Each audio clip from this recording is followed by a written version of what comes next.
brought back from the grave by black magic, but no one taught them to cross at the green. The Jaywalking Dead next on the Six Ad Cast.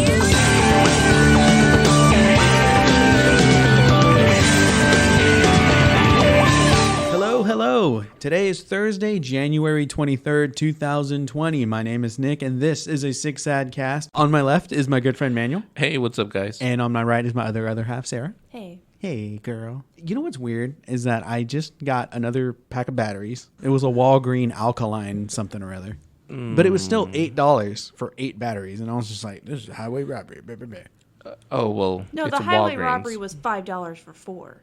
Oh, yeah. That did I send that picture to the both of y'all? Yeah. Of the Chuck Norris Wait, water $5 for 4 batteries? Yeah. And you paid how much for? I paid $8 for 8 batteries. And I was like, oh, damn, that's a lot of money. Like, I could have gone to Whataburger and got a whole meal for like the same No, price. you would not have. Whataburger's expensive. I don't know. I would have spent like $11. Yeah, I was like 11. You know what's weird is that a long time ago, they had taken the A1 Thick and Hearty off the menu, and I wanted to recreate it as best I could, as without the barbecue sauce. At so home. I ordered double cheeseburger with bacon, and I paid for the meal. That thing was like $11, and I thought, how is it that when I buy the A1 Thick and Hearty meal, I pay like $9? What is this is just a double cheeseburger with bacon.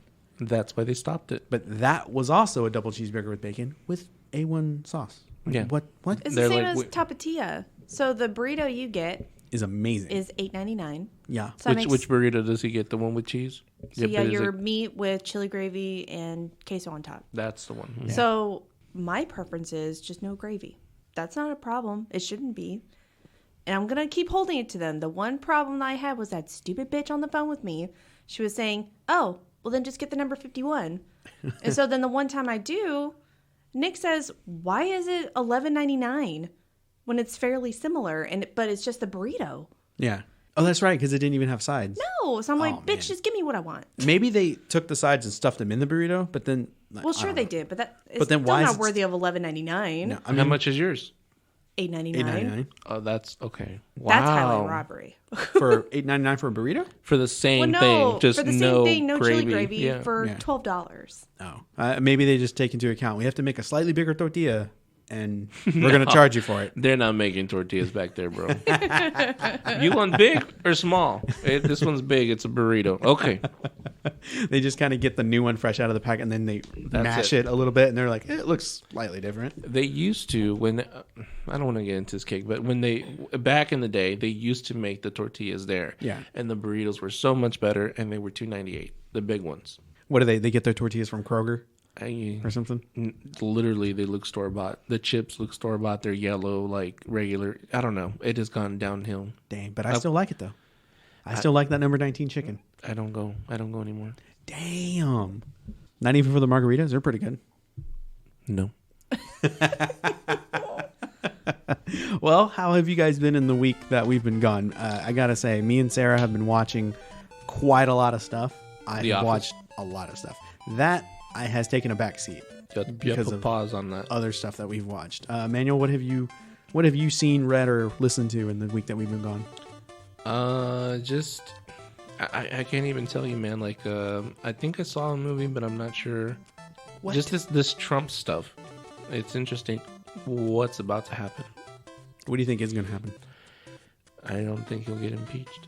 You don't Of think course he won't. somehow he'll just weasel his way out? You know, Zach had a dream the other night that I guess he was going to be at a rally or something where Trump was going to be, and he took, I don't know if it was a kill shot or it was like going to jump President Trump, because in this dream he was trying to change the words to the Pledge of Allegiance, and he was deep inside his third term. And Zach was like, I've had it with you. He was done. In the dream, he also did not succeed because, Secret Service of course. blocked it. Yeah, So- they did their job. So Trump not only wanted to change the Pledge of Allegiance, he was in his third term. Yeah, I believe so. If I can remember from like the other day when Zach messaged it to us, I believe he was in his third term. For those of you who don't know, presidents can only have 2. Yeah. The most, at the most. No, yeah. It Only is- for absolute emergencies, they need to have a third term Yeah. when it'll go into effect. That never happened. It has never happened. And of course, if a president ever had a big enough ego, he's like, I think I should have a third term, it would be this one. You know, I think. Yeah. So let's say that he gets impeached, and then what if he like it goes into like lockdown, and he's like, I'm not leaving. The American people don't want me to leave. I'm not gonna leave. Well, I mean, I still think there's like 50% of them that'd be like, yeah, we do want you to leave. I think well, these polls are never right, but the numbers are 60-40. That we want him to stay? 60 like them, like him. Ew.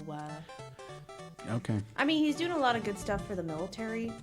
For the Because- economy, for the farmers, for the trade deals, China, a lot of stuff. Yes, he has his mistakes. Yes, he has his, flaws, but Yeah. he likes to grab people by that. Mm-hmm. And he likes to, muffin. just put his foot in his mouth all the time and all that stuff. He does. I feel like people troll him. They're like, Mr. President, I don't know what's going on with America. People are flushing toilets 15 times a day. And then he says that, what? People are flushing the toilet 15 times a day? And that's what CNN airs. They're like, this is our I told president. you about that, right, Sarah? Mm-hmm. Oh, my God. The stuff that I cannot believe. Like, Out of some the context, but it's coming out of his mouth, stuff. Oh, gosh. Sarah, how have you been in the week that we've been gone? Busy. Really? Mm-hmm. Have you been keeping up with your boxing and stuff? Yeah. How's that been going? I'm sore today. Oh. I hit the bag hard today. Oh. And it's because I'm feeling more insecure about it this week because of Sunday. Wow. How I feel like I didn't do so well during one of the classes. And you didn't feel up to par with the punching, or what did you do? Yeah, just kind of going into today, I was telling myself, okay, I want to get up and do it. And even though when I got there, I was still focusing so much about it and psyching myself out. And I felt like I wasn't getting the hang of it again. But now I just learned, I switched my stance and I feel like I go better at it. So instead of jabbing with my left first and then cross with my right, I switch it. So Oh. I jab with my right and then cross with my left. I feel, yeah. So that was a discovery today at 6 a.m. Oh my God. Yeah, I woke up today and it was like you were gone and I was like, wait, did I miss something? What's happening? I fully expected to hear you blow drying your hair in the next room, and then I get out of bed and I'm like, she's not even here. What happened? I She completely forgot that she left, 5 in the morning? And you may have told me goodbye or something like that. I don't know if I was cognizant. No, you were out. I was out. Did you even try? I give you a kiss. Aw, did I respond at all? No, You weren't conscious. It was just the goodbye kiss, just a kiss is enough. Oh my gosh. Okay. Have I you ever gave Sally had one too. Of course. You gotta Have eat. you ever had any martial arts or any type of training like that? No, the only thing that I ever did that was physical like that was whatever they did to us in ROTC, and then whatever, Self-defense? I guess, and then whatever half-ass training we did when we got into an actual professional wrestling ring.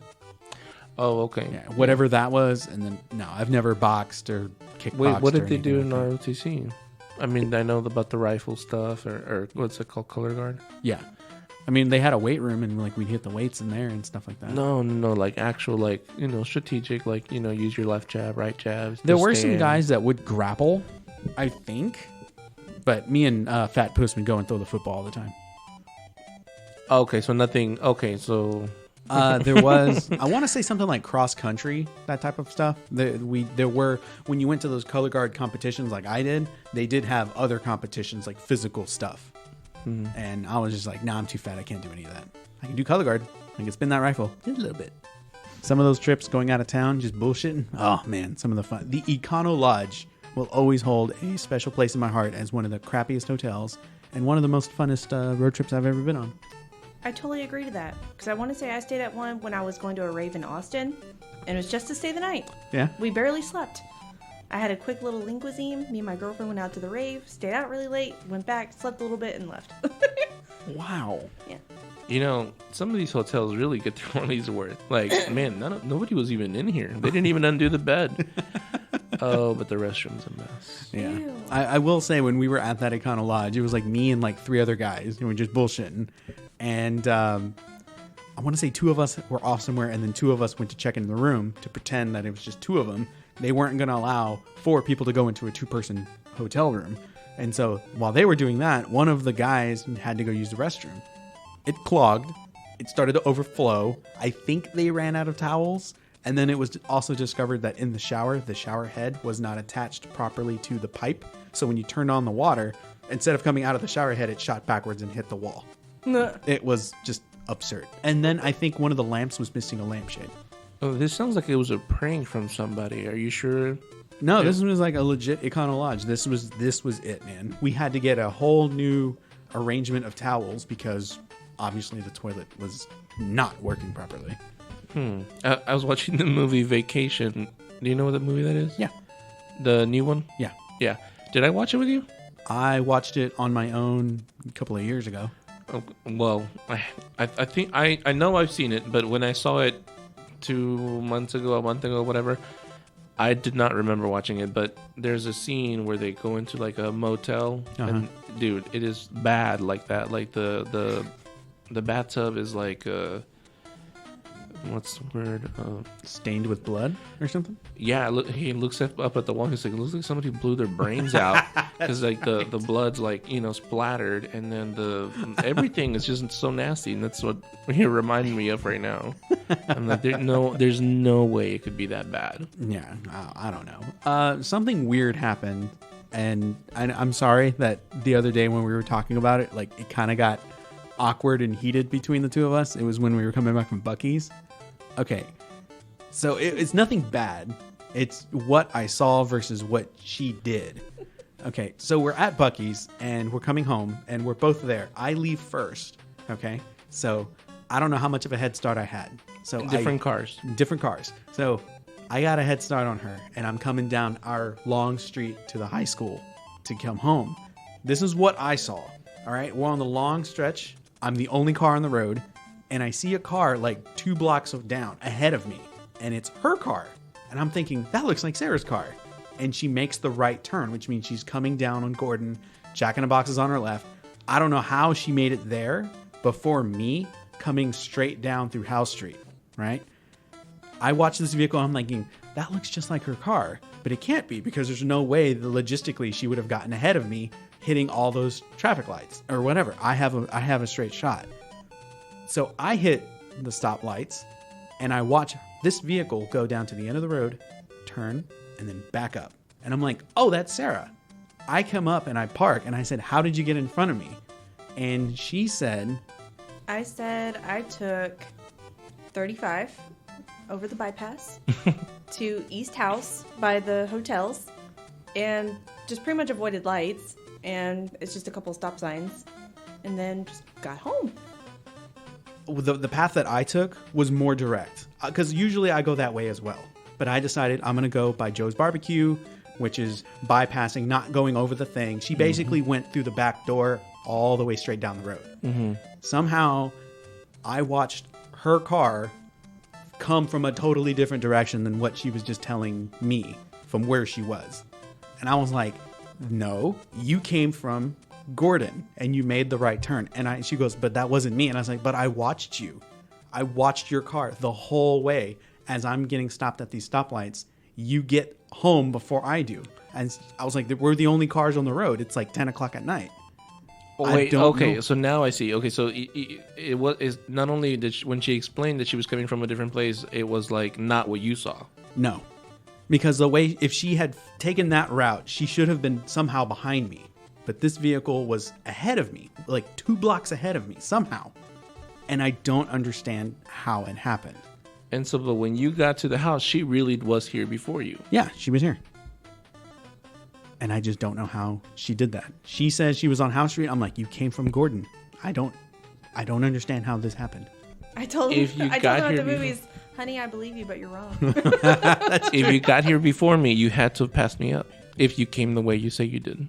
Yeah. So but he knows how much of a speed. I mean, I don't speed too much, but I'm a speed demon. She does have obviously a heavy being foot. on the bypass, I'm going like woo, and then he has a couple more lights, and then the railroad tracks, and then some stop signs. I barely have any of that. Yeah. So, I think naturally, of course, I'd be in front of him by several blocks because when I passed up Tovery Street, what you would have been on, yeah. I think I was probably like long gone from you, and I was already at the traffic light. No one was behind me. And see, even if that is how it happens, when I came onto the street and I was just like, minding my own business, coming down by myself. And then suddenly this car comes from the right. Identical to hers. It was What hers. he thinks is probably identical. It was hers because I thought that looks like her car. And then when it turned, I see these white decals on the back windshield and I'm thinking that is her car. But I'm not sure because I'm still like 2 blocks away. And so I'm like, all right, I'm just going to watch this car. And it goes all the way down, goes even further, and then it stopped. And then it turned, and then it backed up. And I thought that has to be her. It has to be. And then I'm trying to like mark it in the distance with my eyes. And then I get home and the headlights are still on because she was waiting for me. She knew I was behind her. And that I was just flummoxed. How did you get in front of me? Why did you come from that direction? Like, that's the direction that I should probably start coming because you made it home like 20 seconds earlier than I did. And I took off before you. I did. And she was like, I was ahead of you. And I was like, clearly you were, but you were not on this road. You came from this way and then beat me. I just don't know what I feel like we could go like back and forth on this. Like, and she goes, honey, I believe you, but you're wrong. You are for sure on what you saw, but the facts are she was not on that road and she got I it know before exactly you. what route I took. I would not fuck with you just to fuck with you. I know. And even if she was trying to fuck with me, like that would have required a second vehicle or something. Someone else on it. Someone else being in an exact same car that you had. Going to the exact same house. I just didn't know. She look at her diary. And you know what? This comes like off the heels. I think like a couple of days before I had revisited another podcast called, what is it? Radio Rental. And there's a story in there about a guy who encounters his girlfriend and a girl that looks just like his girlfriend. And she breaks up with him. She flees. And then his real girlfriend comes up behind him and hugs him. Just minutes later. And he's like, what is happening? And she's, You bipolars, bitch.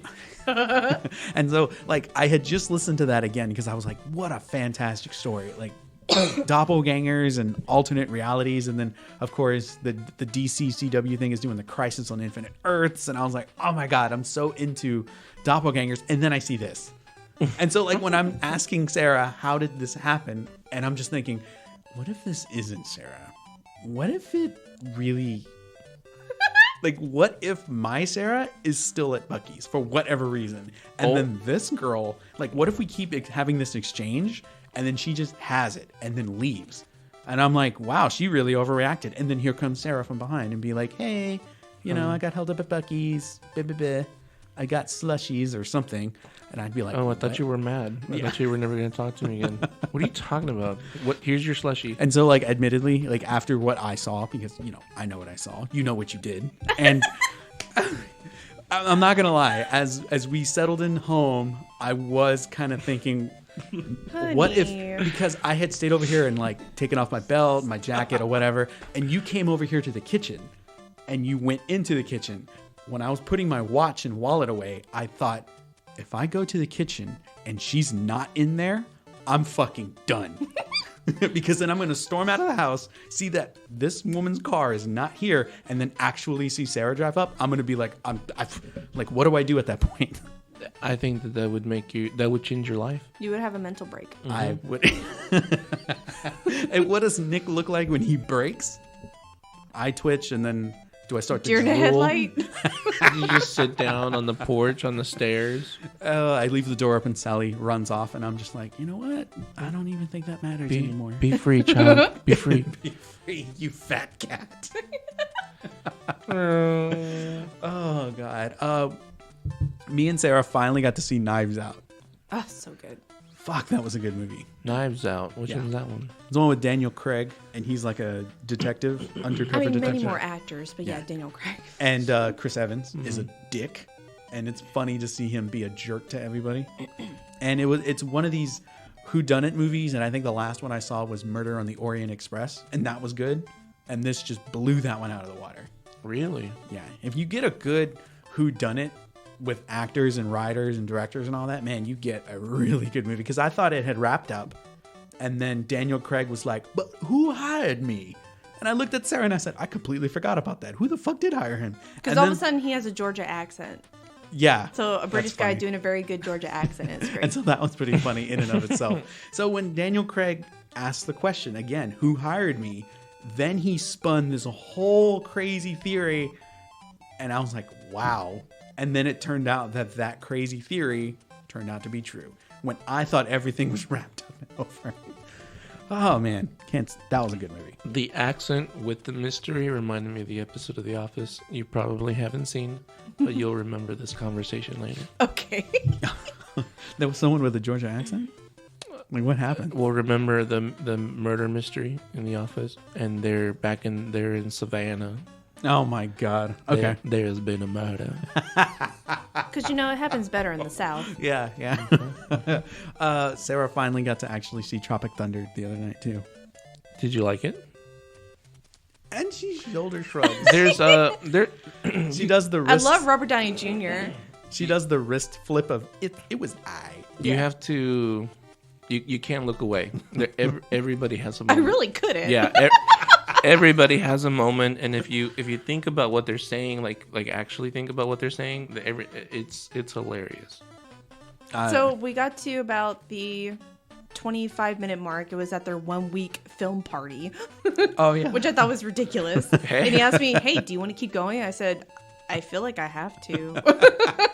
Their 1 week film party. That's so funny. Like that's the But exact. they're what, like a month behind? Yeah, they shot for a week or was on location for a week and already are a month behind because of everything that. When the director blew up, that was the fucking funniest. He just blew up. Yeah. And then it was at that moment when Sarah goes, "Okay, I'm in it now. I have to know where this goes." Oh God, what did you think about Robert Downey being That was so offensive. It's essentially. But he's such a blackface. beautiful man. But remember, they're trying to show you how offensive it would be. Oh, like yeah. they're not actually playing a black person. It's yeah. That's what made it okay. This 'Cause is it was the like, whole Simple Jack. Australian. I forgot all about that, dude.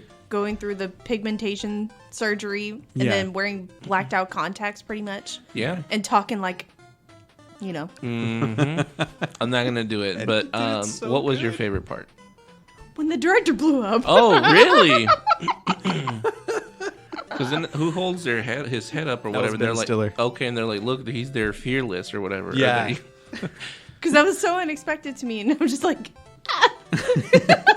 his enthusiasm. Then just, God. What about you, Nick? What's your favorite part? You know of what? that movie? I think one of the best pops of that whole movie was oh, it was towards the end. was wasn't Jack it? Black when he was coming down from his addiction Mm-hmm. or whatever, and he was going through withdrawals, and he's strapped to the tree, and someone was talking about the rapper, being gay or Yeah. something, and then Jack Black said something like, "I will literally suck your dick if you cut me from this tree." Yeah, that's right. Anything to cut him off. Anything but he had told her, he says, "Anything I tell you is a lie. I just want to be free," because he wants to get more cocaine. Mm-hmm. And then when he dropped the line about working the shaft, massaging the balls, and swallowing the gravy. God damn it, I forgot all about that, and I laughed so hard. You can't just think of that stuff up. Like you said this before.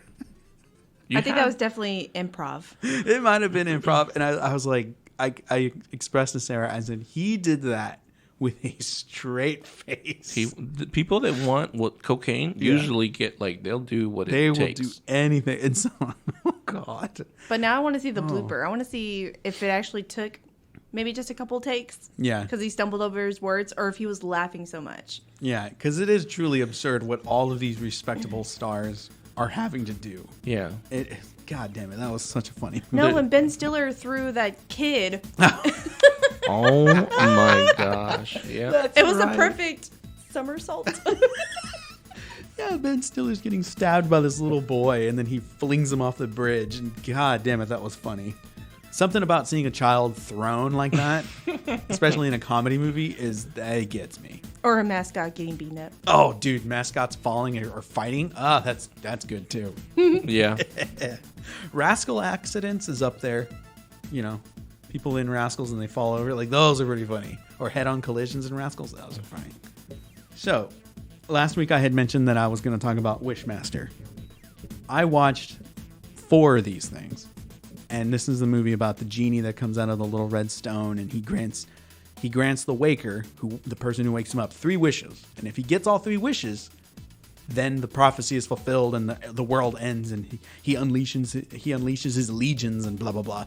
But he never gets to the 3rd wish because they always wise up to what he's trying to do.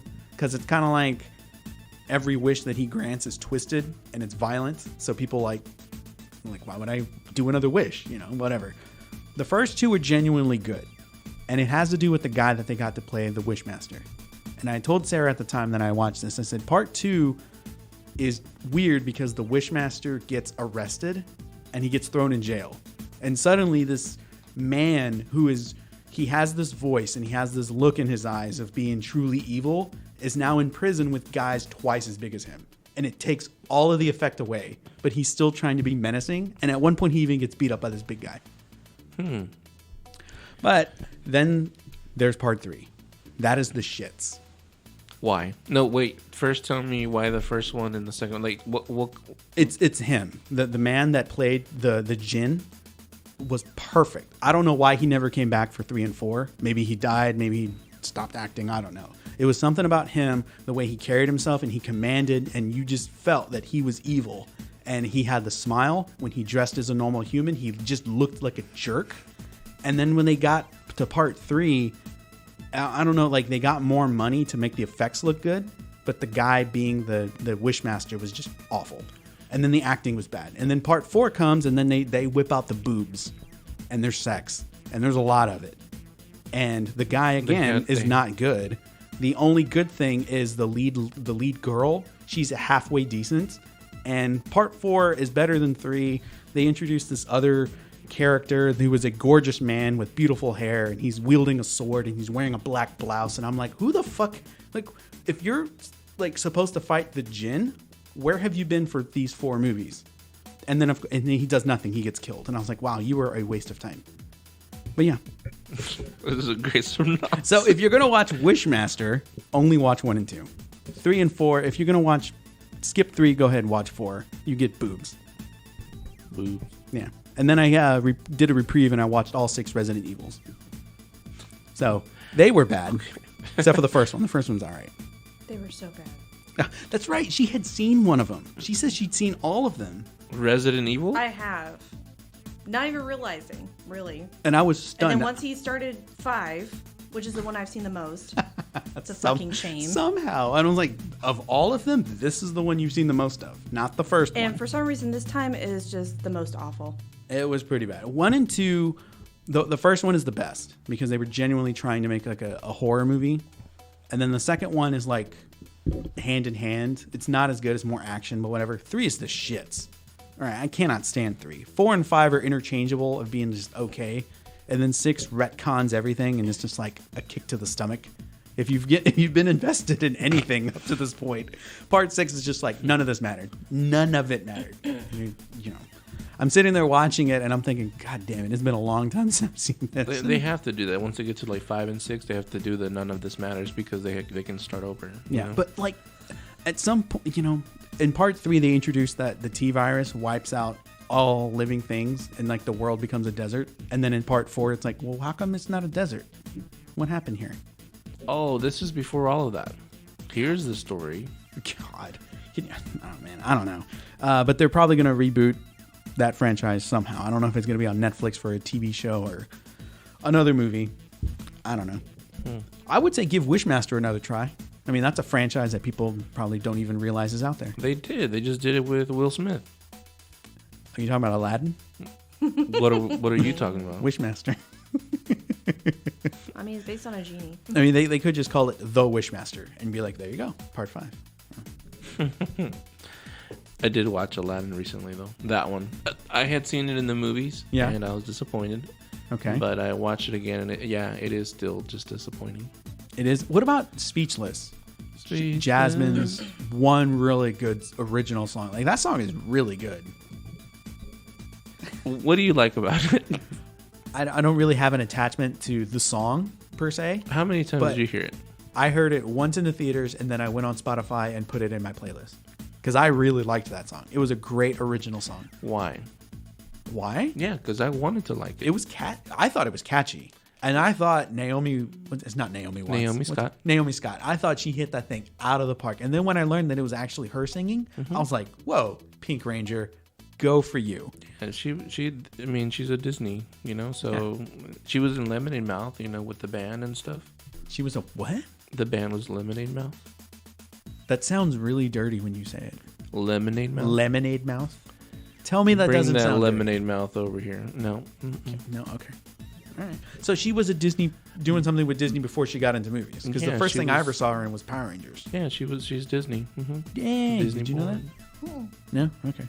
So overall, you would just say pass on Aladdin?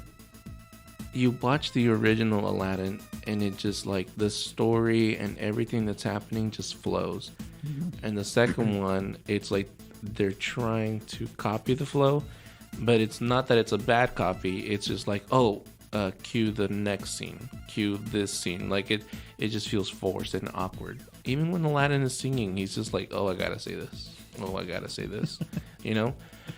But the first time I heard Jasmine's song, I was like, wait, what is happening? Because obviously you were shocked. You're like, where does this fit in? Mm-hmm. They just shoehorned a new section into this movie, this story. And it was literally her walking from the palace to like the outside. Like it was just like in her mind, I guess, that moment where she's singing, and it's cool, but like it didn't, something about it was annoying, but the notes and the vocals were great, you know, but something about it was annoying.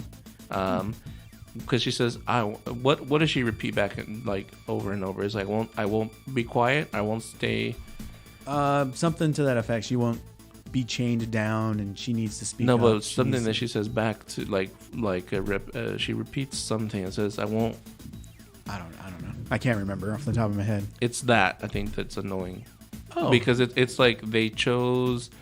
You know how somebody like when you do a bridge or when you do a hook, it's like catchy, right? And so you can be like, my anaconda don't. Well, no, unless you got buns, hun, right? Yeah. So that like hook, that all that is like, wow, it's catchy. But this one forced it like, I've got a doctor's appointment on Friday. It's at 3. I've got a doctor's appointment on Friday. It's like, no, that wasn't catchy. That wasn't good. You just forced it, Yeah. But you're great. You sound good, Yeah. like that. Oh, okay. I've never heard it explained in such a way. Mm-hmm. All right. Sarah, did you like the song? I did. All right. I'm sorry, Manuel. No. Yeah. Okay. Okay, so let's go ahead and get things rolling here. I'm going to do some non-news news real quick, and then we're going to get into the 3 theories that we have. It's going to be the crux of our discussion here. We're going to cover the Pixar theory, the Rugrats theory, and what is the theory that was it 2 popes, 1 Bible? That is what the joke was, but yeah, it's about end times and why we have 2 popes. Okay. All right. The non-news news is Spotify is going to launch playlists for dogs left home alone.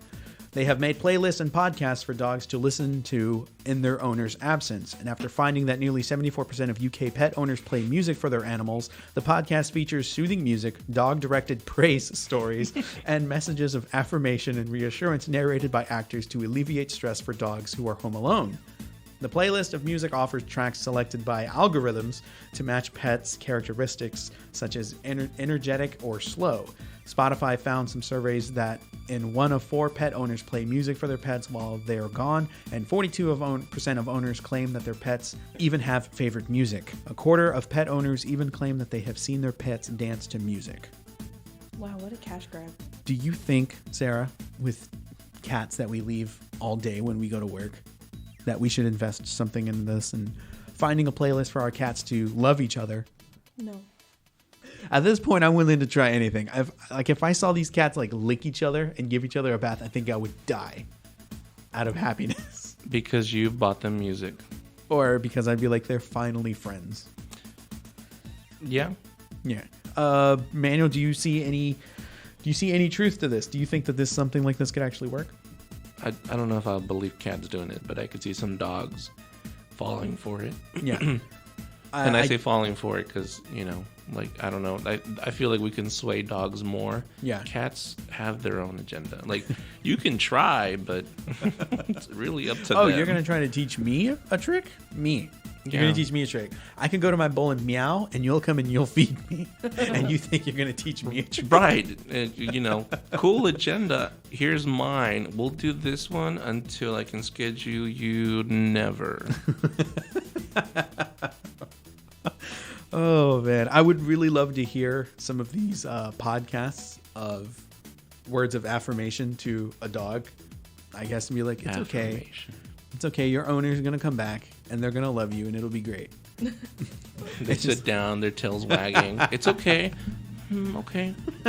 Like dogs are more inviting. And then, like, what happens when it ends? Does it start over or something? Does it move on to the next track? What if the next track is, like, hardcore death metal? Well, you can. That's a setting you would have to do. Is to put Right. it on a It would loop. not be hardcore metal. No, I mean, like, anybody can put anything on Spotify. Or Yeah. at that point, it would play something similar. Oh, okay. Okay. It airs like Dr. Phil, and he's just like trying to get through like these tough kids that are like going down the wrong path. So he's trying to get to these tough dogs. Yeah, something You're like probably that. still sitting on the ground right now. With that glazed, stupid look in your eye, and the dog's. Okay. So the Pixar theory is going to go first, and it's long, and I apologize for the length of it. I cut it down as much as I could, but this is a theory that goes into all the Pixar movies being in one shared universe, and it gives an explanation as to how. And there is evidence here, and I gotta say, I kind of want to believe it, but I am really gullible. I look at pictures of Bigfoot, I'm like, that's real. Bigfoot. I saw There Bigfoot are some in ice. pictures. There's some. God. Okay, if you're gonna go down that route, I'm not gonna say anything. That wasn't necessarily Bigfoot, Hetty. Okay, It was just like an ancient caveman or something. But it's not real. from what state? Austin! No. I know, like that's where he Oh. is. Texas. Where did he come from? Was he I like in remember. Wisconsin or something? Wisconsin. He's like the abominable snowman of Wisconsin, Yeah. and we got him. No. No. I don't know. I mean, And I don't know we what got you him. saw. He has I his saw. own episode on Unsolved Mysteries, if that's even real. And I told Sarah, I said, it's on Unsolved Mysteries. It's got to be real. Oh, God, that footage was bad. So bad. The Pixar theory starts with The Good Dinosaur. The movie depicts an alternate Earth history, one where dinosaurs never died, so they advance to close to human level, but still struggle in a new world where humans are succeeding. So, forget Arlo and the whole journey that he takes or whatever. Like, yeah, we see the asteroid that was going to destroy Earth fly by, and the dinosaur just like, and then that's where they go. They live a long time, and we actually get humans and dinosaurs kind of like living in the same timeline, because that never actually happened. Now, I wanted to ask Manuel, how do you feel about this? How do you feel about them making an animated movie about dinosaurs? I mean, you mean Pixar? Yeah, Pixar making an animated movie about dinosaurs. I mean, I wanted to watch The Good Dinosaur. I just never got around to it. Oh, okay. Do you believe in dinosaurs? Why do you ask? It's a good question. I mean, if it was completely made up and they never existed, I mean, there were several species of dinosaurs in this movie. So, I mean, we grow up knowing one of the first things that existed is dinosaurs, right? And what color we get to color them in, and there's museum with bones that we pay to go see, and Yeah. so there's never really any question whether there is one or there isn't, right? But one day we did have a discussion. We talked about who digs up these bones and who puts them together, right? Yeah. And, I asked you the question. I said, Nick, have you ever dug up a dinosaur bone? And you said, well, no, but I've never really dug before. I've never right? tried. Right. And so I was like, okay, cool. Do you think that whenever they, dug, we're right here next to the high school, the A building, the B building, were, fresh whenever we started high school, they dug pretty deep, right? How many dinosaur bones do you think they went through? I think they could dig all day and still not get anywhere, because as time passes, Earth kind of layers itself on top of each other. You got to pick a time. How deep would you have to start digging? So we're probably like in the wrong place then. Like, No, we could probably be in a prime place. I'm just saying that we don't have the equipment to drill or dig. Yeah. We'd probably have to unearth like the depth of like a stadium or something. Okay. I don't know. But I'm also talking out of my ass. I have never dug for a dinosaur manual, so I don't know. Yeah. There he goes. He goes, see? Okay. Next up is Brave. So this movie is set in medieval Scotland, millions of years after the events of The Good Dinosaur, obviously. Brave follows Merida, who doesn't want to be married off, so she runs away into the woods and she meets a witch. Have you seen this? Brave? Yeah. The lesbian movie? No. Wow. What? Brave is a lesbian movie No. from Pixar. She's not. She is? I don't think she is. She's not.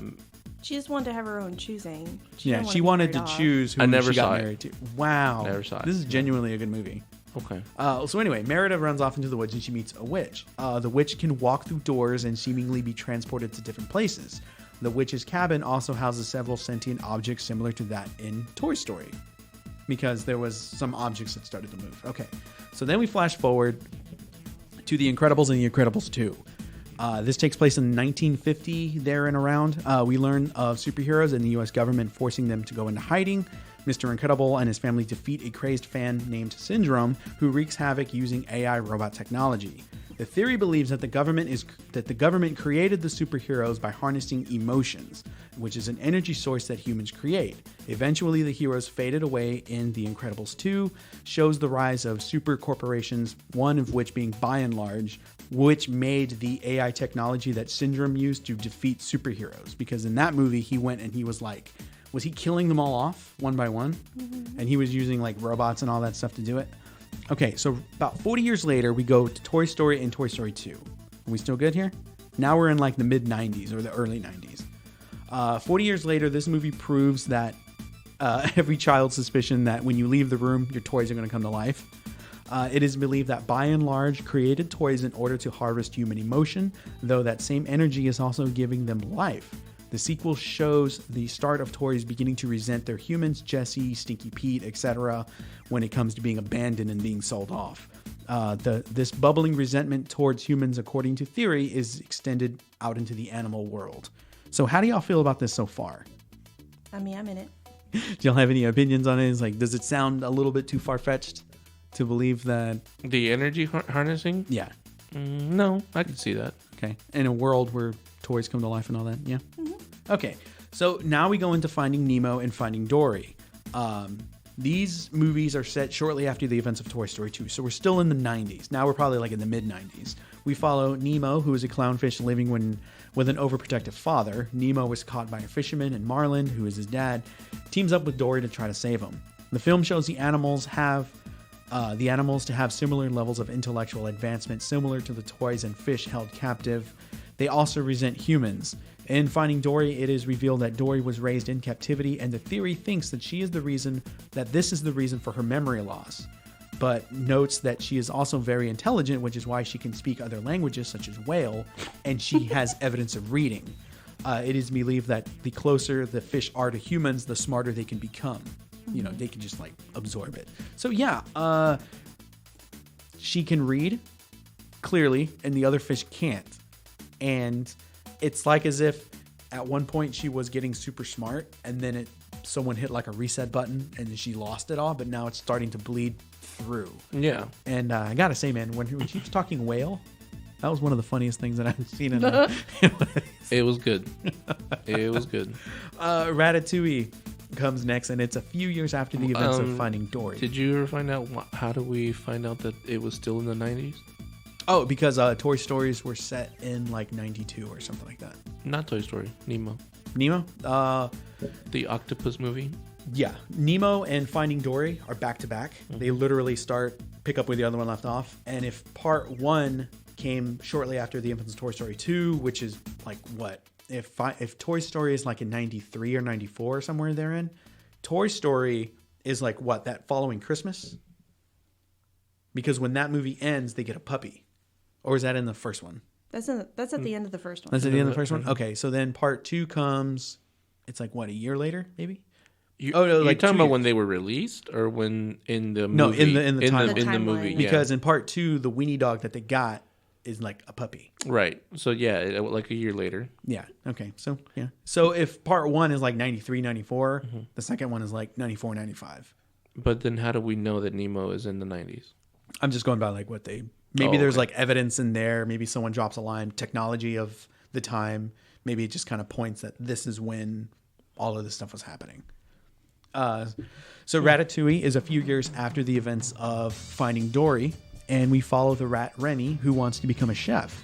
In working with a human, Remy becomes a renowned chef, and being close, he becomes even smarter because he hones his skills and gets even better, and he's just being around a human. So it is believed that being around a human and idolizing chefs, he was able to like mimic monkey see, monkey do sort of thing. The rest of the rats resent humans because they don't want to see a restaurant overrun with rodents. So there's more of that resentment still building up in there. Then we go to Toy Story 3. Now this is 11 years after the events of the second Toy Story. We see Andy is not playing with his toys anymore, and he's off going to college, and there are a few original toys that are still there. The toys accidentally get donated to a daycare. The film is littered with Easter eggs such as Darla from Finding Nemo, a hint that Andy knows Carl and Ellie from Up, that is the elderly couple, and even a possible glimpse of Boo from Monsters Incorporated. Buzz even has his batteries from By and Large. Now that's when he... It's Wally. That's when... what is it? They put the batteries in there and they turned them into Spanish? Yeah. That was fucking funny. And it was just a switch. Yeah, it was just, they tell English to Rex, Spanish. They tell Rex, push your, and they're like, oh, hold it for 3 seconds. And he was like, I've held it for much longer. And then Buzz, like, goes into Spanish mode. So now we go to part 4. So part 4 is shortly after the events of Toy Story 3. Andy gave his toys to I have Bonnie. not seen it. Ay, man, y'all. Are you Yeah, serious? I know. Wow. Just go ahead. I mean, I guess the stuff here is what you see in the trailer. You know who Bonnie is, right? Okay. No, I refuse to see the trailer. What about Toy Story 3? You saw that, right? That I saw. Okay, so you know who Bonnie is. Mm-hmm. Okay, yeah, she's in part 4. Okay. Okay, so like Andy has since given his toys to Bonnie, and she's now in kindergarten, and she makes a new toy named Forky, who is made from garbage. It is believed that life is given to toys from the love of a child, as Bonnie loves Forky so much, even garbage can become sentient. Introduced is the idea of different levels of sentience, as Woody claims to hear an inner voice, whereas Buzz can't wrap his head around that. He doesn't know what Woody is talking about. The theory then points that Woody might have achieved such a high level of sentience that few toys may have acquired from love with a human. So what do you think about that? Even though you've never seen the movie, do you think that Woody is... Woody definitely does have a more personal connection with a human. Yeah. For sure. Could So you go- I could see him being ahead of the other ones. Could you...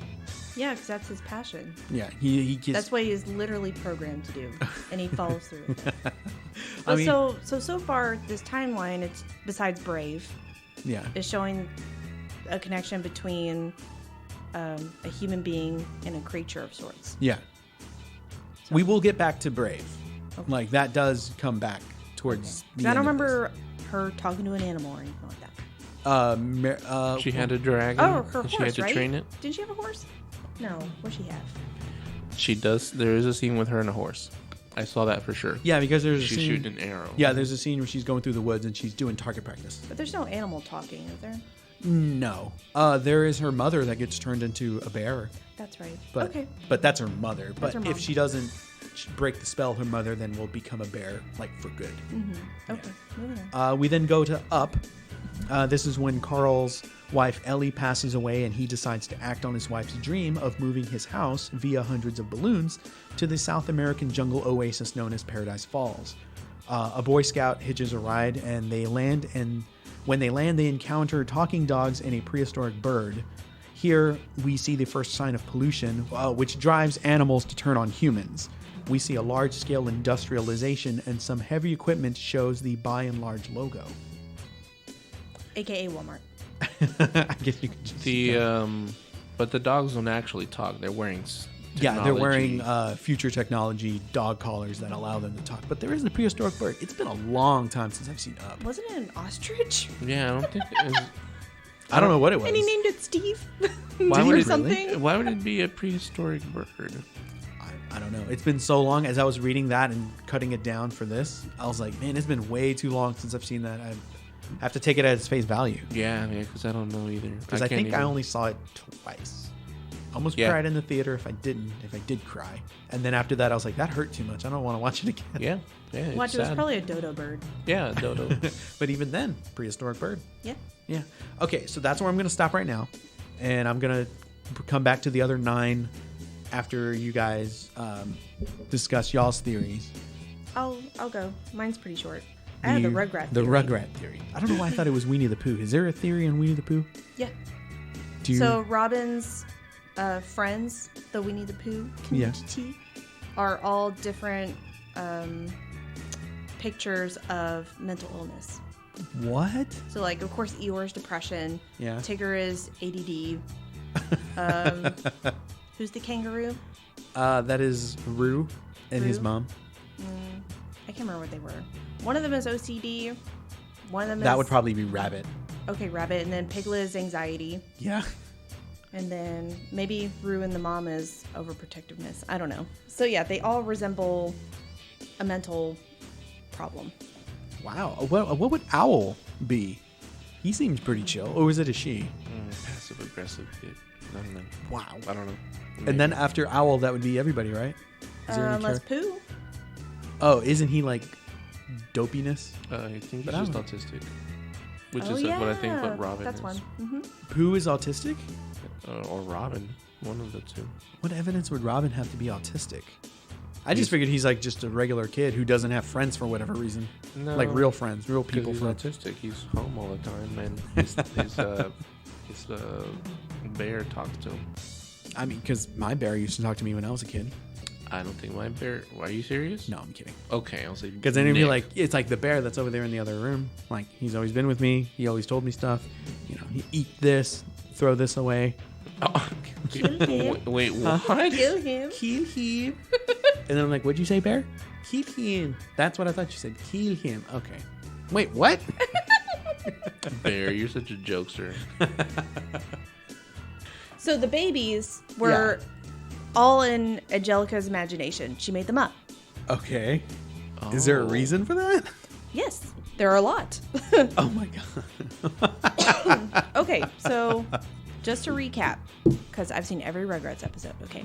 Okay. Every Even when single they one. were all grown up? Yes. Oh wow. I tried and I just couldn't. I wanted to finish it. I never did. Yeah. I thought it was really cute though. So Chucky has never had a mom from when the show started. Of course he had a mom. He was birthed. Yeah. But she, of course, we all assumed she passed away. So Chaz is the way he is, right? His dad. Yeah. And Chucky is very similar. Yeah. Then we have the DeVilles. That's where- Phil and Lil's mom? Yeah. And dad? Mm-hmm. Okay. So the mom being very butch the way she is, or very athletic, Yeah. and the dad being very much a pushover and the housewife. Which, Okay. hey, that dynamic works. Yeah.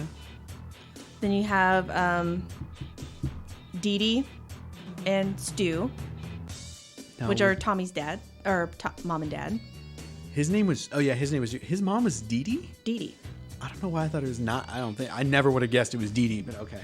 What did you think it was? Not Dee Dee. I don't know, like Janet or something. I don't know. No. And then you got Grandpa. Yeah, Grandpa. What about Grandma? Did we ever see Grandma? No Grandma. No mention of Grandma. No. Okay. I was supposed to say yeah, but that's Hey Arnold for whatever reason. So anyway, then you have Angelica's parents. Yeah, the mom was a busy. She was always like a businesswoman. She's very much into her career. Yeah. And then the dad, Oh, he was. I mean, I think he also worked, Mm-hmm. but he was able to be at home more. Okay. We barely see Susie's parents, but they're not involved in this. So that's pretty much connecting everyone. Okay. Now, it is believed that Chucky died in 1986 along with his mother, and that's why Chaz is a nervous wreck all the time. Wow. And so that's why Angelica will imagine Chucky being like him, because that's how she sees him. Yeah, that's all she has to go by. Yeah. Tommy was also born in 1988, because, you know, Chucky is older, or was supposed to be older. Oh yeah. Yeah. He is a little older. Because when He's- he was potty training, he was the only one doing it. And so they were trying to help him, Okay. which is quite cute. So Tommy was born in 1988, but he was a stillborn. That's why Stu is constantly in the basement making toys for the son who never had a chance to live. Whoa. Holy shit. That's the most depressing one. And the wife is just cool with that? I mean, she has to understand. She's probably coping too. Yeah, you know what? Like, isn't it like 9 out of 10 times when something like that happens to a couple, they just kind of go their separate ways? Yeah. Man, they seem more times than not, yeah. Okay. Really. The DeVilles had an abortion in 1990. So Angelica couldn't figure whether it was a boy or a girl, which is why she came up with twins. Damn. Yeah. But, okay, so like, does that mean Angelica knows what an abortion is?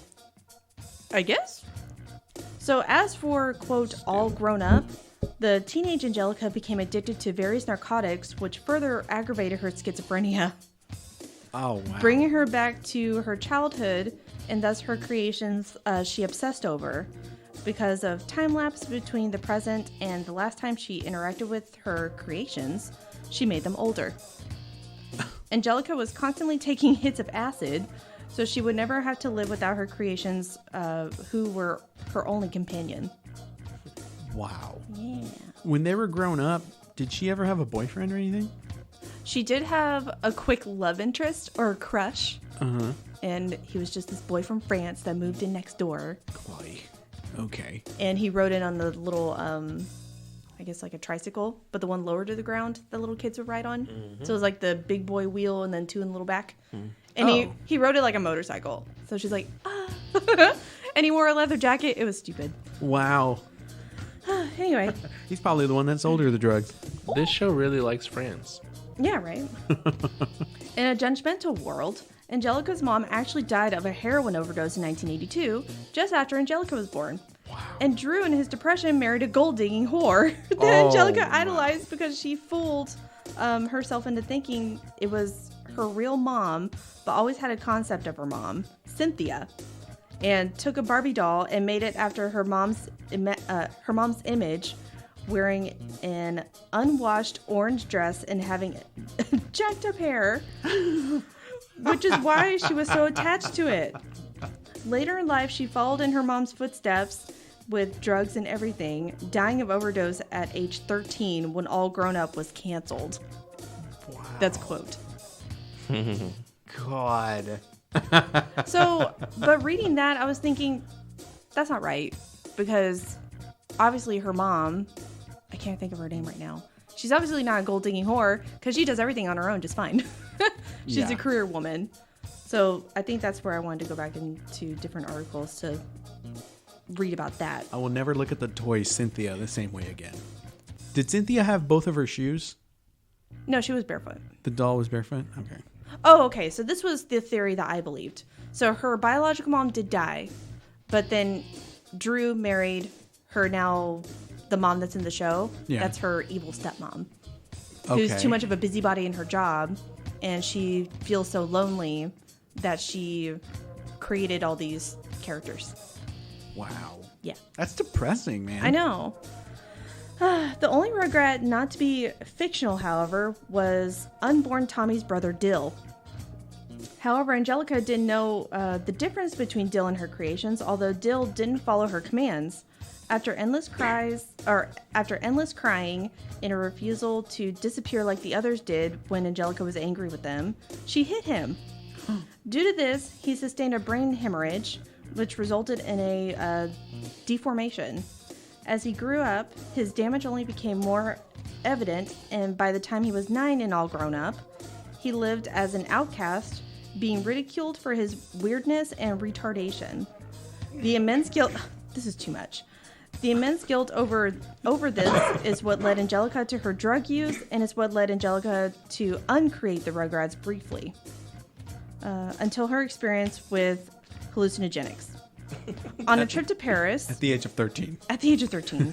That's hardcore. But that's apparently following her mom's footsteps. Wow. On a trip to Paris to find love, Chaz married a woman named Kira.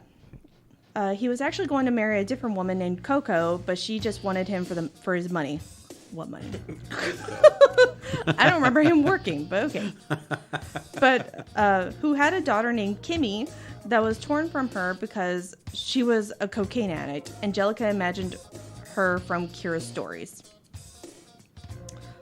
He lost his mind after the death of his wife and was in denial that she was ever a prostitute. So it's believed that Kimmy's mom was a sex worker. And Kimmy's mom is the young black girl? No, the little Asian girl.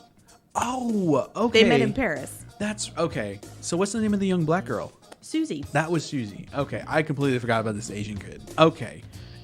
Oh my God, her mom was Everybody an must alleged be represented. sex worker. Yeah. Upon return to America, Chaz and Kira married and she got her green card. It was actually a really happy and romantic story. Kira continually struggled with addiction, but was relatively happy with her life in Chaz. Okay. What name? Chaz. Have y'all ever met a Chaz? No. No? Okay, that seems like a name that should get I mean, more play. that was Chester's nickname, Chez. Anyway, so last person, Susie, Okay. was actually Angelica's only friend, who entertained the thought of Angelica's creations for her sake. Angelica spent the last days of her life in the back of the school cafeteria imagining friends around her and playing with the lives of her creations. Wow. God! What kind of school does Angelica go to where she could get hard narcotics at the age of 13? Yikes. Maybe. A very... never mind. I mean, it was the 90s. It was pretty hardcore back then. I would say it's more hardcore now with drugs. Yeah, that is true. But yeah. God damn, man. But Do you want the real stuff Man, or that's- the fake stuff? what's worse? The fact that a child at that age could get narcotics, or someone would sell it to a child of that age. She just took it from mommy. But I thought mommy Mommy's was special dead. drawer. Well, stepmommy's special drawer. God. Where do kids get anything? They get it from their parents. Most of them. Yeah. Oh, okay. They did ask the creators of the show, one of them, when they were at a convention, and they said all this is false. They were kind of probably disgusted by it. I could see that. If you're genuinely just trying to make like a kid's show, and someone comes up with this outrageous theory, I mean, it's not outrageous. I think it stretched a little, but I the think- only way to put it to bed is if you go back and look at some episodes where Angelica's not even there at all. Then Yeah. you'll be like, okay, wait, what? yeah, it's not like she was in every single one of them. I Or think was if she? it was me, I'd probably be like, hey, so and so, we never see her mom or their mom. What's the backstory behind Chucky's mom? Like, why wasn't she ever touched on anything? They don't even mention it. And why is okay? Yeah, Chaz was a weird fellow. I could see him not Chaz. doing drugs, but like he was probably abused in some capacity. Physically? Yeah. Okay. Manuel, you had a theory of 2 popes, 1 Bible. It has to do with the end of times. Okay. And so, for those of you who don't know how the end of times goes, Nick, I think we briefly talked about this at one point. Yeah, I know. I went and watched the movie 2012. Left Behind. I'm sorry. That's the movie you saw. I have seen that movie a couple of times. Too That is a true guilty pleasure for me. I don't know why. No, I'm not saying 2012 is bad, but that has nothing to do with the actual end of times. Oh, okay. End of times. That is just the end of. Who knows? Yeah. Okay. It was pretty cool. That's the one where it floods, right? Yeah, there is a flood. Was it? It's not Mount Everest. What is the Yellowstone erupts in like this hellacious explosion? I think it's Yellowstone. Is this Jake Gyllenhaal or no? No, this is John Cusack. Oh, okay. With the little boy, the airplane. Yeah, there was an airplane. Yeah. That's 2012? Then which one's the one with Jake Gyllenhaal in the library in New York? Oh, And it's that's frozen over. The end of tomorrow. no, that's the day after tomorrow. The Edge of Tomorrow. That's Whatever. a Tom Cruise, Emily Blunt movie. That's right. So That's which right. tomorrow is it? It's the day, Day after tomorrow, which also is a guilty pleasure. And you know that movie is actually pretty good. I like As dumb as that movie is, I actually really like it. I like that one. I did not think you were talking about the Woody Harrelson one where he's like on the mountain, right? That's Top right. of And the he's mountain. like, "Oh my god, I could see it." Yeah, Woody Harrelson. Yeah, God. Oh, you know, Zombieland Double Tap finally came out on Blu-ray. Yeah, I saw that it was well, I didn't see it on Blu-ray, but I saw that it was available now to download. Yeah. So yeah, I figured it was out. Yeah, I highly suggest watch it. It was a good movie. Yeah, if you haven't seen it, it's good. It's not bad. Okay, but what is bad is the end of times. Right. So the last book in the Bible, Jesus reveals to the Apostle John Okay. what things are to come. That, but it's a long book. It's a long big thing. But I'm gonna try and make it as short as possible. Okay. Can you? So- Are you gonna do voices? No, Okay. He gives Can you- Jesus a southern drawl. there will be 7 trumpets. No, no. Can you? I don't. I think that's blasphemy, right? It might be. I have said some stuff in my life that No, could be I know. considered blasphemous. Last week I did this thing of 2 popes, 1. I said that. Yeah, but I'm the we one were. going to hell here. But we were just kidding. We were just kidding. Yeah. It's all that. It's like I kid because I love.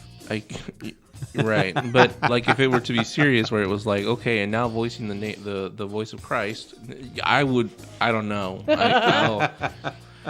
We're not doing that. There was this voices- guy at my school that would, when they would do productions, because I was in theater tech, Yeah.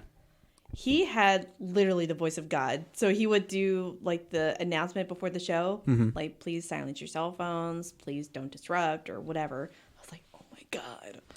So you just need to come work for the school just to do that. So when you say the voice of God, can you give us an example?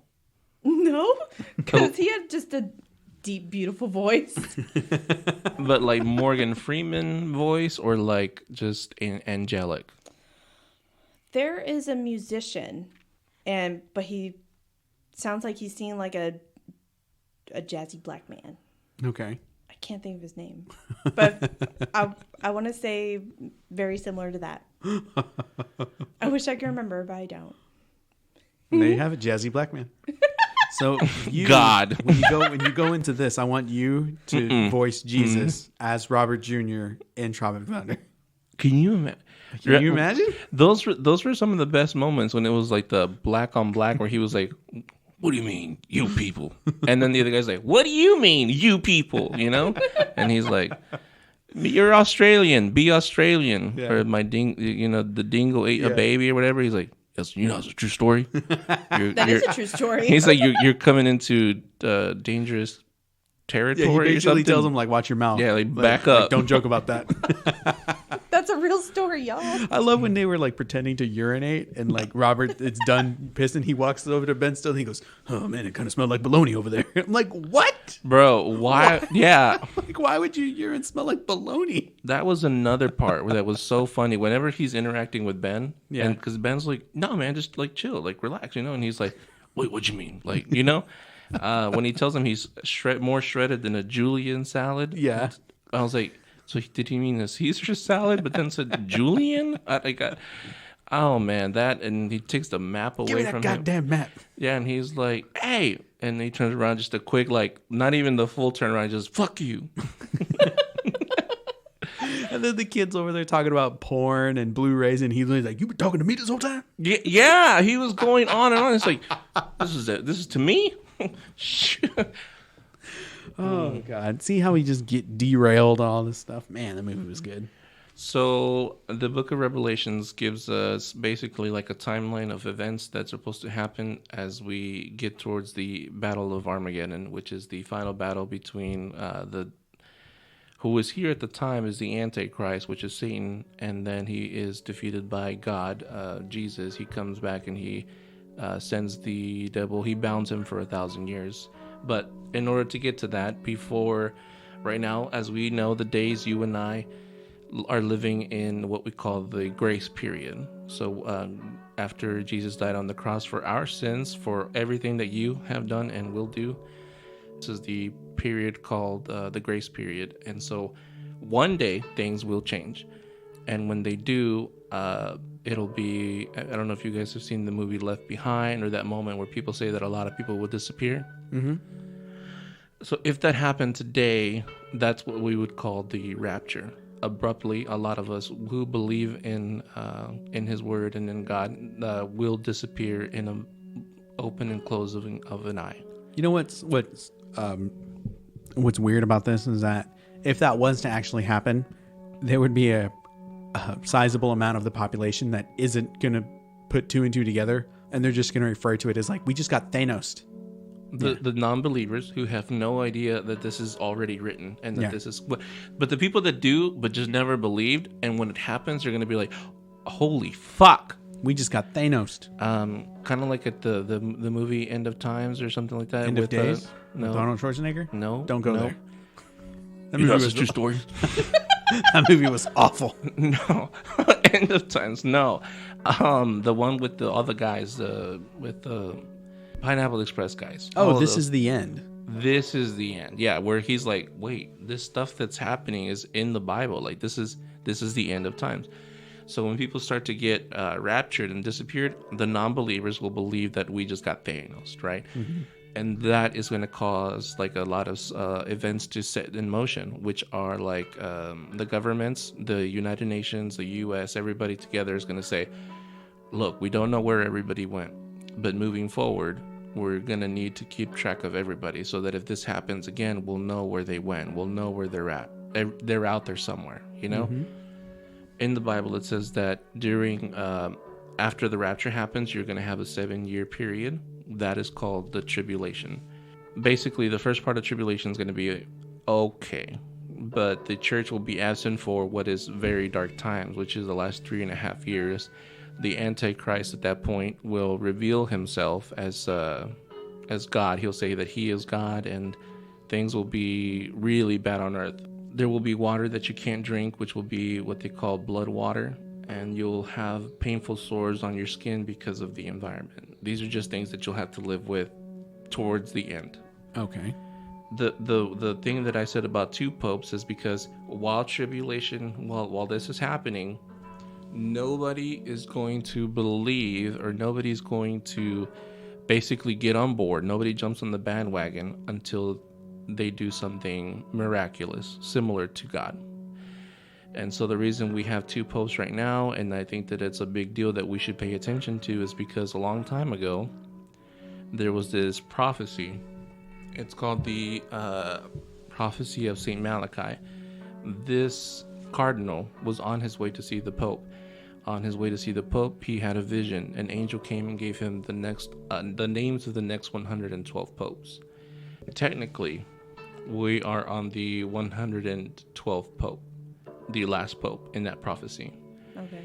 Which means that because on the 112th Pope, every single Pope didn't get a first and last name. They just got like a code and like a description. And so every Pope has matched that description. And this last Pope, his description says that he is just Peter the Roman. And that this Peter the Roman will pasture the sheep through the tribulations and feed the hungry until the terrible judge comes to judge his people, the end. There's a lot of things that I could say to tell you that our current Pope, Pope Francis, is Peter the Roman, but the reason I don't think that we are at the 112th Pope and still at the 111th Pope is because the previous Pope to Pope Francis, Pope Benedict, he resigned. Did you know he resigned? I knew he didn't die. So he either retired or was like, all right, my term's over. Later, guys. You know. So for those of you who don't know, popes usually it's a life term. So once you're in, you die. You die in the post. This Pope was elected in 2005 when John Paul II died, and lasted all the way through 2000 and I think it was 13, 14. Okay. And so, but he didn't die. He just said, I quit. But when he was quitting, and then the new Pope was rendered, did you know the popes have special shoes, and they have everything special, unique to the Pope? Like, you don't get to wear the red shoes unless you're Pope. You don't, like, there's certain things that it's almost like a hand-me-down. I did not know that. When Pope Francis got elected Pope, he said, I don't want any of it. And they're like, well, good, because Benedict not giving his up. Not just that, he also said, I'm still Pope.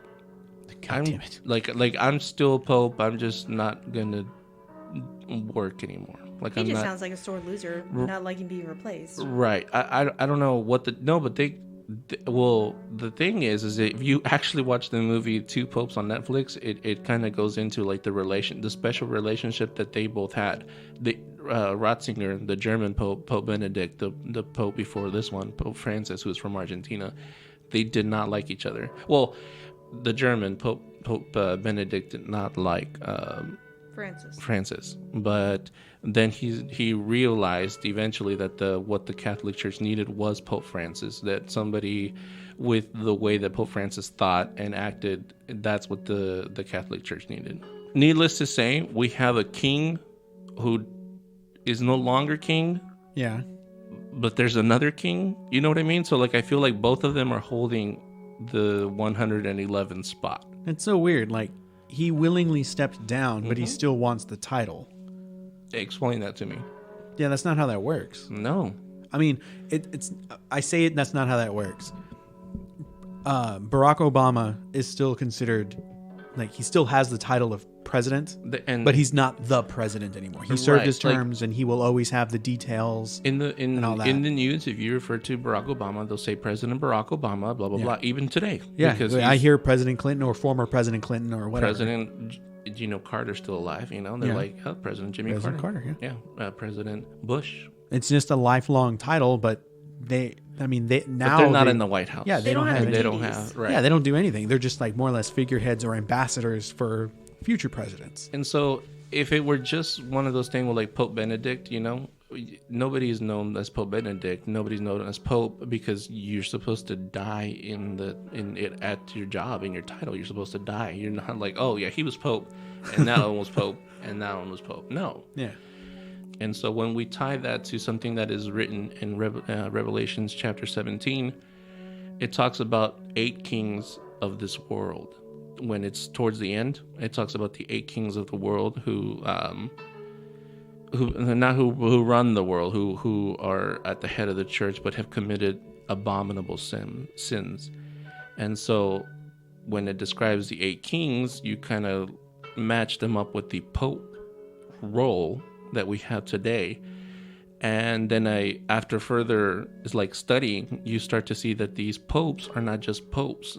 Did you know that Rome is its own country? Italy is a country, right? Yeah. But Rome is not just sovereign. the name of a city? No, Rome is sovereign. The city is its own, it's got its own. The Vatican is its own city. It's its own. They have their own passport, and the king of the Vatican Vatican City is the Pope. Okay. And so that puts us at the 7th king right now. There's 8 kings that the book of Revelations talks about. Anyway, yeah. I'm talking about this guy specifically because when I was talking about the Antichrist, right, the Satan, who is going to have the final battle of Armageddon, where Jesus does come, when the second coming of Jesus does happen, and puts him down and bounds him for 1,000 years. I'm talking about this guy right now, the Pope, because there is going to be a false prophet, and this false prophet is supposed to give authority to the beast, make him legit. But the false prophet has to do something godlike. This 8th king is supposed to be one of the past 7. And it says, and when the 8th king comes, he is of the 7 that were here previously, and when he cometh, he will go into perdition. When the Bible just talks about the king before the 8th, the 7th one, he says when he comes, he will come and he will remain a short space, which is exactly what Benedict did. He came and he stayed for a little bit, but he's still king? I don't know. It's a mystery. However, when it says that the 8th king is of the 7, when John Paul II died in 2005, I don't know. When he died, John Paul II was the most beloved pope ever, in not just in modern history, but he united a lot of the religions, had a lot of talks with the leaders of the world, and so when he passed away, it's a big deal. And so when it talks about the 8th king, and he says that the 8th king is one of the past 7 kings of the world, he says that the false prophet is going to give authority to the beast, and he's going to do something that will make the world marvel. There's a code or the code that's written that says that the eighth king is not, once was, yet will be. So when they describe this eighth king, they say that the eighth king is not, which means present day is not something, once was something, and yet will be. Again, or something. So you're referring to the Pope that resigned. Either him or... I mean, it can't be any other popes. I mean, there's one active, one that resigned, and all the rest are dead. But this king is supposed to do something astonishing. Something that will make the world marvel. What do you think what somebody could do today to convince the masses that that he is of God? God-like? I don't know. Split the water in half. Yeah, okay. I would have to see something fantastic like that. Like you walk on water, split it. Like, but it can't. But using that code where it says that is not, once was, and will be. What if we put alive after all of that? Once was alive. Yeah. Is not, yet will be alive. So you're talking about Jesus? Resurrect? You're talking about Jesus? Someone? No, yeah, like Jesus. Yeah. And so, do you know what is in the Vatican today? Being watched 24/7? I don't know anything about that. When John Paul II died, they didn't put him in the ground. They put him in the church, in the floor. Oh. His He has tomb, his own little plaque or tomb, yeah. His tomb is there for everybody to see with a camera pointing at it 24/7, a live feed. So if this is right, and if he were to resurrect, it would be caught on camera for the world to see. Mm-hmm. And he would be doing something godlike. And he is already loved and respected by everybody. Yeah. And other religions too. Yeah. He could give authority to what is soon to be the Antichrist, who will politically rise to power and take us through tribulation, rage war against the Lamb, God. Yeah. And be at the Battle of Armageddon. Okay. So you're subscribing to the theory that this man is going to rise up, be part of the undead, and do great things. Yeah. Okay. Yeah, it would have to be something like that. It has to be. I didn't even know that he was buried in the Vatican and the church and all that stuff. Man, go him. I think it'll be Benedict. But that's what would be more right. And Benedict just does some other miracle or some sort of something. That's what they want you to think, Sarah. Well, now you sound like one of them. It's logical. As much as I would love to see someone that has been dead for many years come back to life. Yeah, like Tupac or something. Okay. What if Tupac's not dead? Like, of all people, that's who you pick? Or Biggie Small. No, he's dead. He's dead? Mm-hmm, he's dead. Well, then so is Tupac. Did we see a body? Ask, I'm just saying, is Selena really dead? Bro. Okay, the person that needs to be... Okay, she is piss one. a lot of people off. She needs to be resurrected or Princess Diana. Ooh, oh, man, if I had to those pick, are two good resurrects. Yeah, if I had... He's like, hey, Nick, here's what's on the table. Who would you go with? I'd be like, God, I don't know. Princess Diana. All the way. Man. Sorry, Selena. Selena would be so... God damn it. I don't know. Who'd you pick, Manuel? Between those two? Yeah. Selena. Like, I really want to pick Selena, but I feel like the more choice. responsible answer would be Princess Diana. Nobody has a question of why God bounds the devil for 1,000 years. Because he's the bad guy. But for 1,000 years, then what? Then it just happens over and over again. That's life. Yeah, Tune in next week. Everything cycles until you learn. God's like, how many times are we going to go round and round like this? And he's like, I could do this all day. I mean, hell. You had no one pun millennia. No pun intended. Yeah. It's like, you had one millennia. Get this one right. I don't want to have to keep doing this. That's so funny you say that. Tune in or I next guess week. technically 2 millennia, right? Yeah, we've been here would for have 2 been. millennia. Mm-hmm. Okay. Yeah. Go ahead. Inside Out comes next. This movie is actually set in the modern day. So it's like, let's assume 2019, 2020. Not 2016? No. Okay. I mean, they say modern day, so I just assumed now instead Okay. of the year that it came out. Okay. In modern day, we follow Riley and her family, who is in the middle of moving. Inside her body are 5 emotions who control her like a giant robot. Joy is the one most in control because all of Riley's memories are happy, which leans to the theory why the monsters in Monsters, Inc. harvest happiness, which is the most powerful emotion. It is also theorized that that Bing Bong, Riley's childhood imaginary friend, was actually a monster sent to her at night to harvest her happiness following the events of Monsters Incorporated. Huh. Okay. Coco follows next. This movie is also set in modern day, and we see more memory power. Those who have passed away can live on in the afterlife as ghostly skeletons as long as their family remembers them, but then fade away if forgotten, just like Bing Bong did in Inside Out. So then we get into Cars 1, 2, and 3. Blech. This one's set in the future. Why don't you like cars? Those 4 movies in a row, I just no. I can't. There's 3 of them. Well, no, Coco and then Cars 1 through 3. Oh, okay. Oh, Coco, You didn't like Coco? No, I'm all about the Book of Life. That came out okay. first. You fucking copycats. Go ahead. Is that the one that looks similar? The It Book of does. Life? No, it's the one that came first, and Coco looks similar. I'm sorry. Yeah. No, Yeah, that's I'm what it is. defensive. No, Yeah. one did come. One Book movie of Life did come, was Is first. Book of Life? Is that what it's called? That's Yeah. where I get my pig from. Oh, that's right. You need to make that sound again. Wait. But then, Coco came after, and it did look strikingly similar. But I felt is. I leaned to Coco because it's Pixar, and I'm just a loyalist. No, if I saw Book of Life, I'd probably really enjoy it, but I've just never seen I it. know you would. Cars 1, 2, and 3. This one is set a century in the future Earth and is populated by speaking cars, and racing is the preferred pastime. It is believed that events take place after humans have fled the polluted Earth.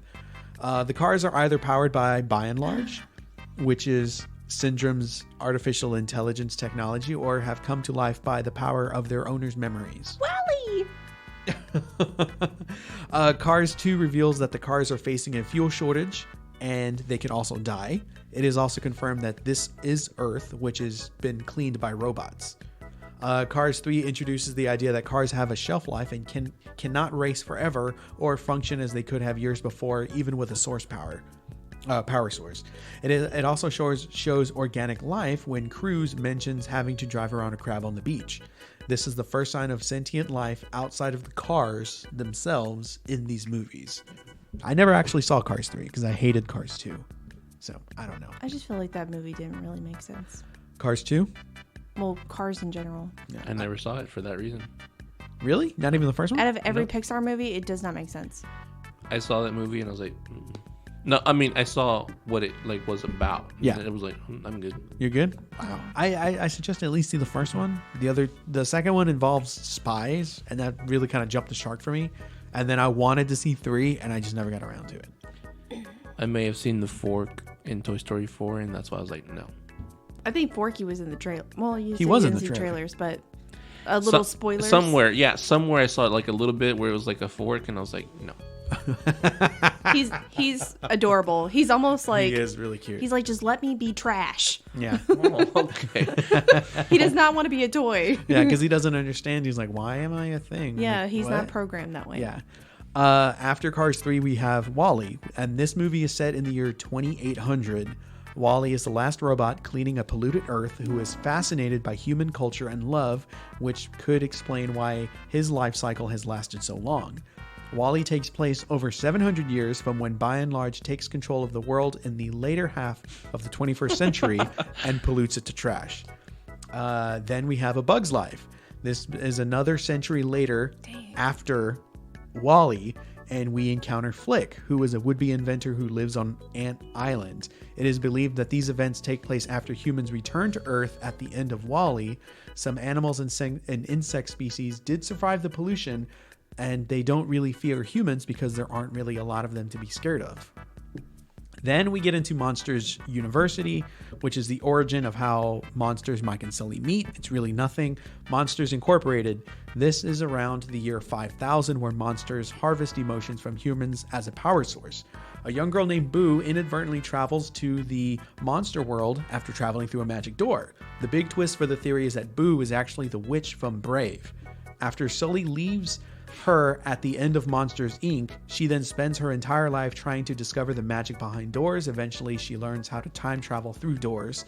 So, monsters in Monsters, Inc. are traveling through time to harvest emotions from humans. This is why the witch uses the door to travel, has a wooden carving of Sully in her house, and is obsessed with large bears like Sully. And it could also be like why she turned Meredith's mom into a bear. That just gave me chills. Yeah. Full body chills. The final piece of the theory is that all the insects in life that remained on Earth and survived the pollution evolved into monsters, eventually replacing humans, kind of like how the humans replaced the dinosaurs, but now human power is the main power source. This is why monsters are leveraging time travel to harvest emotions from children from the past. Wow. So there you have it. That is the Pixar theory, and in reading it in detail like that, I was like, okay, once you get like down to monsters and Brave, it really just kind of ties everything together. I'm all for it. You're cool with that theory? I am. There are some that you could just skip, but I do like the idea that Boo became the witch, time traveled and all that stuff. That was actually pretty cool. That was really cool, yeah. Yeah. Did we miss any movies? Any Pixar movies? No, I don't believe so. I had looked at the list up and down, and I was like, well, they updated it. They included Toy Story 4 and, a What good about dinosaur. Frozen? That's not Pixar. Oh. I thought it was. Why not? Why not? I don't know, because Disney did that and Pixar did not. But Disney That's just wanted- right. Pixar is its own entity. It is its own entity. That belongs to Disney. Yeah, like Marvel. Well, yeah. I mean, you don't see the castle at the beginning of every Marvel movie. But you're probably not going to see the Fox logo anymore. Disney is dropping the Fox name from their acquired studios, rebranding them as 20th Century Studios and Searchlight Pictures. So there you go. I love that segue. Yeah. We just saw that in a movie. Yeah, we still see Fox Searchlight Pictures and 20th Century Fox, but I don't know when this is actually going to take into effect. So like at some point you're going to see 20th Century Studios make a movie 100% under the Disney banner, and Fox is going to be gone from that logo. Wow. I don't know if they're going to keep the horn, the trumpets, and all that stuff. I don't know if that's going to stay because that's kind of like a staple. Iconic. Yeah, it is truly iconic. And Disney just... Do you remember The Simpsons? When I don't know what Homer was watching, and they're like, Fox, a division of Walt Disney. Oh, and yeah. It actually showed Yeah. I thought that was so stupid. But now it's happened. Mm-hmm. After It's 30 weird years... it's weird seeing The Simpsons on Disney Plus. It's like, this doesn't belong here. Yeah. Hey, when is Home Improvement going to get on Disney Plus? Is that Disney? It was a Fox thing. Oh. It aired on Fox. Like, when is that happening? I don't think it was a Fox. How about the Drew Carey show? Are those Fox shows? They aired on Fox because it would be like Home Improvement, The Simpsons, Home Improvement, The Simpsons. But it's not like Warner Brothers had it and then they just aired on Fox, on our local Fox. I don't know. Hmm. I don't know. Well, Man. Didn't Home Improvement come on ABC Family? And ABC Family's part No, of... after it stopped airing on Fox, when Nickelodeon did Nick at Night and they updated it with like 90s shows, Home Improvement did move to Nick. So maybe Nickelodeon has the rights to Home Improvement. Maybe that's why it's not on Disney Plus. That's interesting. I don't know, man. After 30 years, Hank Azaria is stepping down as the voice of Apu from The Simpsons. Oh, yeah, I heard about that. Yep. You know why? I don't know. He's been doing it for 30 years. But why would he stop now? I don't know. Go on to do something else. He's on the bandwagon of, this was inappropriate. I don't know why I did it for 30 years. But I will not do it anymore. Build-A-Bear Workshop has partnered with Disney to make a Baby Yoda stuffed animal, and it is going to be available in the next few months. So they are really banking on this. Fucking adorable. Do you think just like the that's gonna Porgs or whatever they were called? be? Oh, yeah. The Porgs were a huge deal, and then they saw Baby Yoda, and they're like, fuck the Porgs. This is really cool. Ben & Jerry's ice cream is releasing a new flavor inspired by Netflix called Netflix and Chilled. It will feature peanut butter ice cream, sweet and salty pretzel swirls, and fudge brownies. Wow. Sounds like my new favorite. It sounds delicious. And it was just on that thing, Netflix and Chill. They're like, we can do that. Netflix and Chill, baby. And I think the logo features 3 cows on a little couch watching TV. I love that. Yeah. So there you go. Oh, Studio Ghibli is coming to Netflix I saw on that. February 1st. Wait, I heard that. What is that? Studio Ghibli is a beautiful production. Mm-hmm. Hayao Miyazaki and his son, I don't remember his name because it's not that important. He makes all these beautiful movies. They're all classics. And they're all really, I don't know how old they are. They look really, really good. Yeah. Like it's like anime. It's elevated anime as like an art form of movie Yeah. is what it And is. it's all pencil drawn. There's no CGI to it. And And you I said, want to say he's been doing it for at least 40 years. All these movies. and you said it's coming to what? Netflix. Oh. And he actually gets American actors to do these voiceovers. So one of the most popular ones is Totoro. It's like everyone knows Totoro because the Fanning sisters were the sisters in this movie. Dakota Fanning and Ellie Fanning? Mm-hmm. Damn. They were the two little girls in this movie. Okay. And they find this nature spirit monster. And he's like the fat cat Yeah. thing. Okay. I don't know. He's such a weird creature. I don't know. He's something that should look like he should have been a Pokemon. But I want to say my favorite is Howl's Moving Castle or What's the one about the mail? the mail. Delivery? Oh, Kiki's Delivery Service. Kiki's Delivery Service. I want to say that was the very first one I've ever seen as a little kid. And when I told him about it, he got it on Blu-ray for me. I did. So I thought that was very sweet. Yeah, when she tells me these movie titles, I'm just like, okay, it's got to be on Blu-ray. Because I was like, oh, Studio Ghibli is renowned and all that. I was like, look at that, it's on Blu-ray. Cool. That's just the type of person I am. I'm like, oh, let me go see if I can find it. And I find joy in finding these things. But, whatever. Is there anything else? No? That's all I got. Sarah, what is the email? Do you remember what it was? It's super easy, y'all. What is it? sixsadcast@gmail.com. At Gmail. It's still crickets. Not to be confused with Six Ed Cast Podcast. Word. Goodness. God. Manuel, what is our Twitter handle? I was going to say Six Ed Cast Podcast. Just at Six Ed Cast. There you go. Well, next week, like I said, it'll just be a regular ho-hum episode. And till next time, his name was Manuel, my name was Nick, her name was Sarah. Bye.